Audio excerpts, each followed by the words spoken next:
and thank you for joining me for toilet paper roll art. My name is Rachel. Today I'll be talking a bit about the importance of upcycling, and then I'll be giving you a tour of some popular upcycled artists and their artworks. After that, I have a toilet paper roll craft that is a great low-budget and eco-friendly way to decorate your home, so stay tuned. So, why should you upcycle? Upcycling is finding new, useful purposes for items when their original use ends and they may not be recyclable. You can save money by using things you would have thrown out, like empty bottles, toilet paper rolls, and plastic bags, and use them to make something you would have spent money on, like planters, reusable bags, and decorations. With a little creativity, the possibilities are endless. So what's the difference between upcycling and recycling? Upcycling is more like reuse, but for a new purpose. An item reforms into a new product, maintaining some of the original characteristics. With recycling, an item goes through physical transformation, such as melting, reforming, and purifying, which reforms it into a new material. Because of this process, recycling requires more energy and raw materials, which can be harder to come by, while upcycling has an unlimited amount of materials to use and is easy enough to do at home. So what items are good for upcycling? There are a few characteristics to keep in mind when looking for raw materials. The first is longevity, or how long the upcycled item will be kept out of the waste stream. Materials like plastics take hundreds, if not thousands of years to break down completely into the environment, so by upcycling plastic, you're keeping plastic out of the environment for potentially many years, depending on how long you use your upcycled item.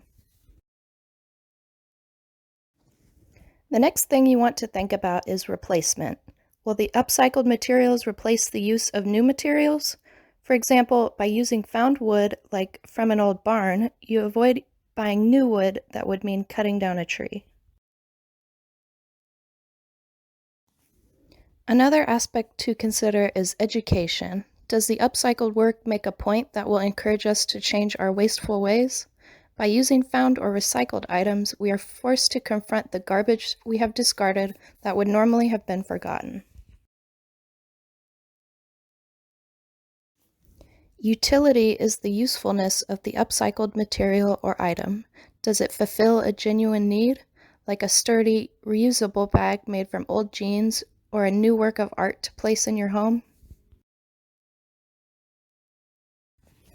You'll also want to consider the recyclability and reusability of the materials. Can the upcycled item be recycled or further upcycled when it is no longer needed in its current form? For example, bottles can be made into lanterns and then eventually recycled. Lastly, volume. Does the upcycling activity put a significant dent in the volume of the waste stream that it comes from? Upcycling isn't just for the bored home crafter on a budget. Here are some professional artists who specialize in upcycled or found item art. By cleverly repurposing a bike seat and handlebars, Picasso created the impression of a taxidermied bull's head.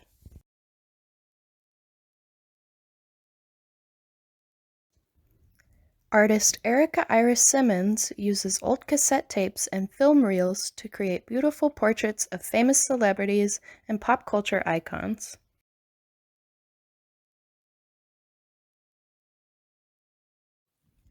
Thomas Allen is an artist who uses cutouts from vintage pulp art advertisements to create his images.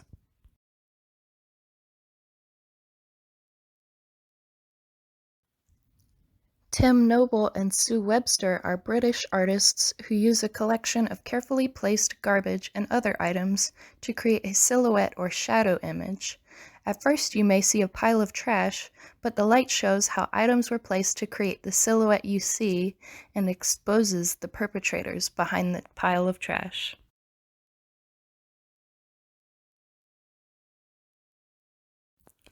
Leo Sewell is a found object artist who grew up near a dump and collects junk that he uses to create his beautiful sculptures. He also makes commission pieces using sentimental objects. His art has been featured on TV shows and is in numerous museums around the world.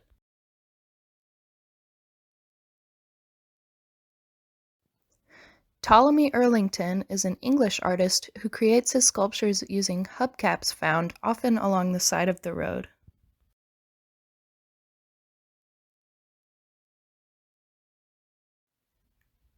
Environmental folk artist Rodrigo Mccubry creates his art using materials found in dumpsters, empty lots, roadsides, and dump sites in Southern California.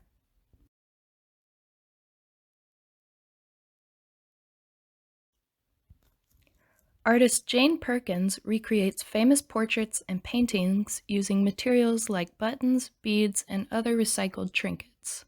Here you can see her versions of the famous paintings Girl with a Pearl Earring by Johannes Vermeer and The Great Wave off Kanagawa by Hokusai.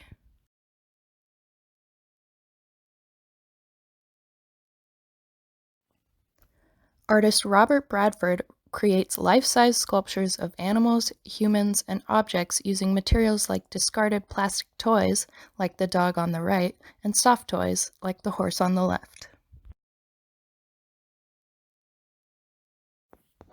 Artist Sherry Mendelson uses recycled plastic materials to create sculptures of animals, fertility figures, and vessels that give off the impression of ancient objects. Michelle Reeder is an English artist who creates recycled sculptures using waste materials like aluminum cans and plastic pieces.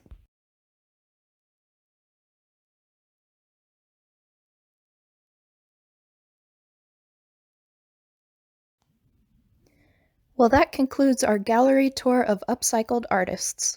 Feeling inspired? Now's your chance to be an upcycled artist. Gather all of the toilet paper rolls you can find and join us for an upcycled art craft.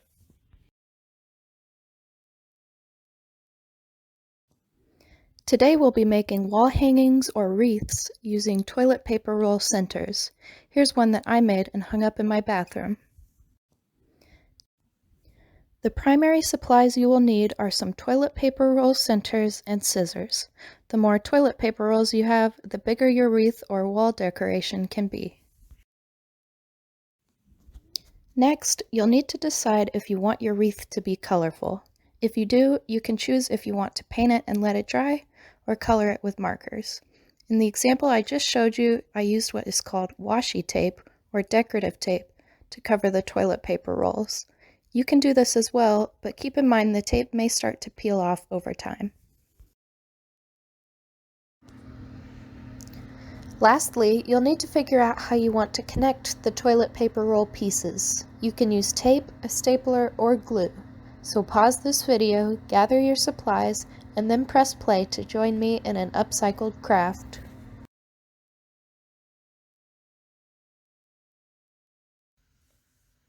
First, you'll want to gather as many of these toilet paper rolls as you can. Like I said before, the more rolls you have, the bigger you can make your wreath. Next, you'll want to cut the rolls into equal size pieces.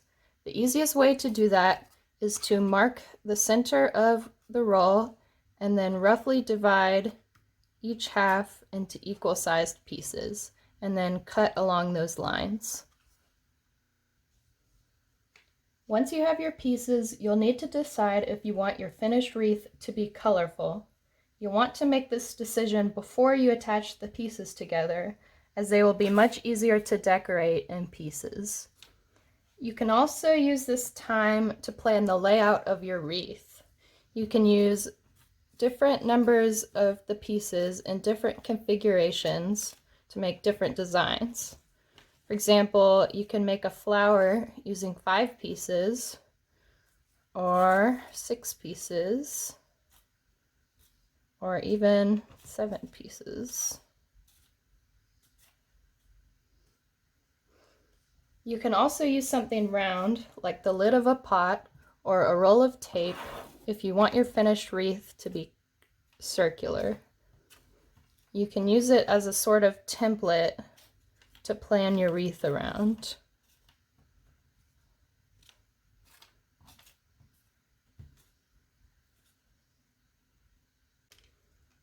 As I said before, you can decorate your wreath with paint and a paintbrush or with markers. Today I'll be using markers.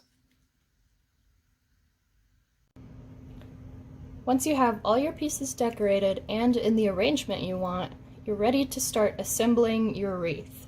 And to do that, you have several options. You can glue your wreath, either with regular glue or with hot glue. Just make sure to leave enough time for the pieces to dry before hanging your finished wreath. You can also staple your pieces together, or you can use the method I'll be using today, which is taping pieces together.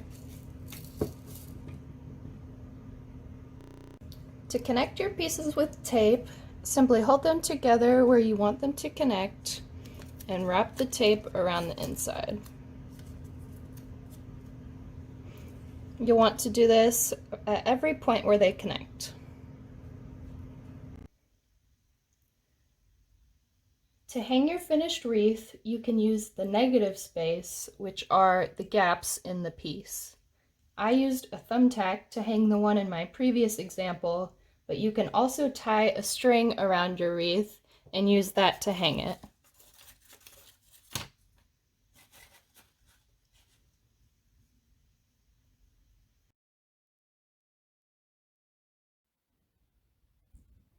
Now that you have your finished wreath, you're officially an upcycled artist.